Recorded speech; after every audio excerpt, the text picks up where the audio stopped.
یہ جو election act ہے 2017 کا، اس الیکشن ایکٹ کی دفعہ 57 کے اندر لکھا ہوا ہے کہ الیکشن کے معاملے میں جو الیکشن کمیشن ہے وہ صرف مشاورت ایک شخص سے کر سکتا ہے، اس شخص کا نام ہے ڈاکٹر عارف علوی.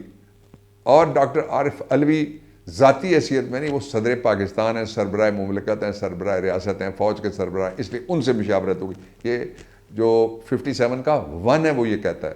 یہ میں الیکشن ایکٹ 2017 نکال کے آپ دیکھ لیجئے کہ میری بات سننے کے بعد کنفرم کرنے کے لیے. وہ کہتے ہیں اب سپریم کورٹ میں بھی آج کہا گیا کہ ہم مشاورت کر رہے ہیں. مشاورت یعنی گورنمنٹ سے تو آپ مشاورت نہیں کر سکتے، اس لیے کہ آپ گورنمنٹ کا بغل بچہ نہیں ہے نا، آپ تو الیکشن کمیشن آف پاکستان ہے. اگر آپ ہیں تو آپ کو یہ اتنی تو سمجھ ہوگی نا. دوسرا جو ہے وہ یہ ہے کہ وہ یہ کہتے ہیں کہ ہم نے گورنر سے یہ ٹوٹلی غیر آئینی تھی، ماورائے قانون تھی یہ مشاورت جو گورنر کے ساتھ جا کے کی گئی ہے.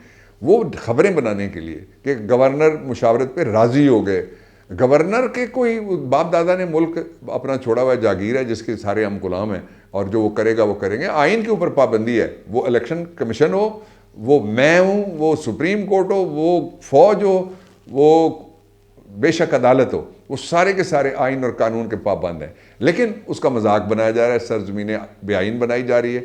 تو دوسری جو غلط بات ہے وہ یہ کہ 57 میں جب یہ کہہ دیا گیا ہے، لفظ ایک آیا ہے اس کا کہ آپ کریں گے صدر سے مشاورت الیکشن کے موقع پہ، اور 2 اس کے لیے الیکشن کے ٹرمنالوجیز استعمال میں، الیکشنز / الیکشن، یعنی انتخابات ہوں سارے یا الیکشن ہو. دوسرا یہ 151 میں یہ اس میں 57 میں یہ لفظ آیا 1 میں، اور جو آئین کے 105 میں آیا وہ بھی ہے کہ جنرل الیکشن، اور دونوں جگہ الیکشن اور الیکشن کے ساتھ جنرل کا لفظ آیا. یہ وہ والا جنرل نہیں جو الیکشن کروانے سے پہلے اب گھر چلا گیا، یا وہ والا نہیں جس نے ایک الیکشن کروایا تھا اور اس کے نتیجے میں آدھا ملک چلا گیا تھا.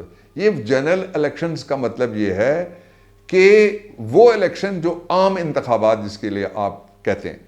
اچھا، دوسرا جو امپورٹنٹ ہے بات وہ یہ ہے کہ یہ جو اداروں کو متنازع بنانے کے لیے جتنا شہباز شریف، نواز شریف، مریم شریف اور شریف و شریف جتنے بھی ہیں، وہ ماہرہ اتنا کوئی بھی نہیں ہے. انہوں نے جتنی گفتگویں فوج کے خلاف کی، میں تو حیران ہوں کہ کس طریقے سے ان پہ بار بار ہاتھ رکھا جاتا ہے. عدالتیں کھلتی ہیں، ٹرائل ہوتے ہیں اور ہاتھ پڑتا نہیں ہے کہ ہاتھ سے نکل جاتے ہیں. کون نکالتا ہے؟ وہ کون تھا؟ وہ تو آپ خود کہتا ہے کہ عمران کو میں نے نکالا تھا. جو دوسرا اس کا پہلو ہے بڑا امپورٹنٹ اور بڑا سینسٹیو پہلو ہے، وہ یہ ہے کہ یہ آئینی ملک ہے، آئین کے مطابق نظام چلنے دیں، جو فیصلہ لوگ کریں اس کو مانیں. اس لیے کہ پریمبل آف دی کانسٹیٹیوشن جو بنیاد ہے، پہلی اینٹ ہے، اس پہ بھی لکھا ہوا ہے کہ فیصلہ لوگوں کا ہوگا. طاقت کا سر چشمہ ووٹ ہے، ووٹ عوام کے پاس ہے، ہر آدمی کے پاس طاقت کا سر چشمہ برابر ہے.